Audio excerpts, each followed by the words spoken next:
చిరంజీవి గారు క్లుప్తంగా మెంబర్స్ అందరూ క్లుప్తంగా మాట్లాడారు. అధ్యక్ష,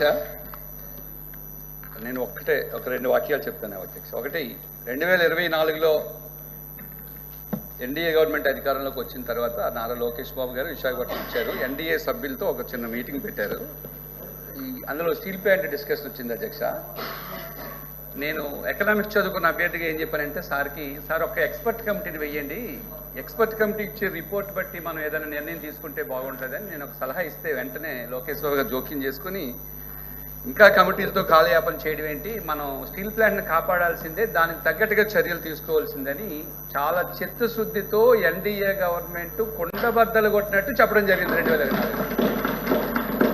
రెండవది, ఈరోజు మన నాయకులు ప్రైవేటీకరణ ఒక సంస్థ సమర్థవంతంగా నడపడానికి మధ్య తేడా తెలియటం లేదు అంటే మన కొంతమంది ప్రశ్నలు అడిగిన సభ్యులకి, ప్రైవేటీకరణ అంటే ఒక సంస్థ యొక్క యాజమాన్యాన్ని ప్రభుత్వ రంగం నుంచి ప్రైవేట్ రంగానికి మార్పు చేస్తే దాన్ని ప్రైవేటీకరణ అని అంటారు. సంస్థ యొక్క యాజమాన్యాన్ని, సంస్థను సమర్థవంతంగా నడపడం అంటే అన్నెసెసరీగా ఉన్న ఉద్యోగస్తులు కానీ అన్నెసెసరీగా ఉన్న రా మెటీరియల్ కానీ తీసివేసి ఆ వనరులు సమర్థవంతంగా ఉపయోగిస్తే అప్పుడు ఆ సంస్థ లాభాల్లో నడుస్తుంది.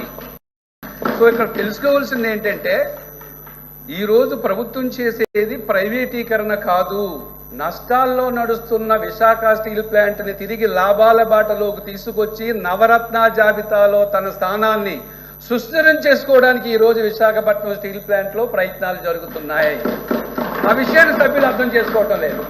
ఇంకొక పెద్ద జోక్ ఏంటంటే చాలా స్పష్టంగా మా మంత్రులు చెప్తున్నారు, మా సభ్యులు చెప్తున్నారు, మేము ప్రైవేటీకరణ చేయలేదు, 11,400 కోట్లు మేము ఇప్పటికే ఇచ్చాము, మేము కాపాడామని చెప్తే మీరేమో ఉపసంహరించుకోండి, మేము ఉపసంహరించుకుంటామని భయపెట్టండి అని చెప్పి మాకు మీరు ఆదేశాలు జారీ చేస్తున్నారు. అరే బాబు మాకు పెళ్ళే కాలేదురా అంటే పిల్లలు ఎంతమంది అని అడుగుతే స్థితిలో ఈరోజు మీరు కనపడుతున్నారు. ఏం జరుగుతుందో మాకు అర్థం కాలేదు అధ్యక్ష. చివరిగా మేము చెప్పేది ఒకటే అధ్యక్ష, చాలా స్పష్టంగా BJP, Janasena, Telugu Desam party NDA కూటమి విశాఖపట్నం స్టీల్ ప్లాంట్ని కాపాడడానికి ఇప్పటికే నిధుల్ని మంజూరు చేయడం జరిగింది. ఇప్పుడే మా బీజేపీ సోము వీర్రాజు గారు చాలా స్పష్టంగా చెప్పారు, విశాఖపట్నం స్టీల్ ప్లాంట్ ప్రైవేటీకరణ కాదు అనేది. థ్యాంక్ యూ అధ్యక్ష, థ్యాంక్ యూ వెరీ మచ్.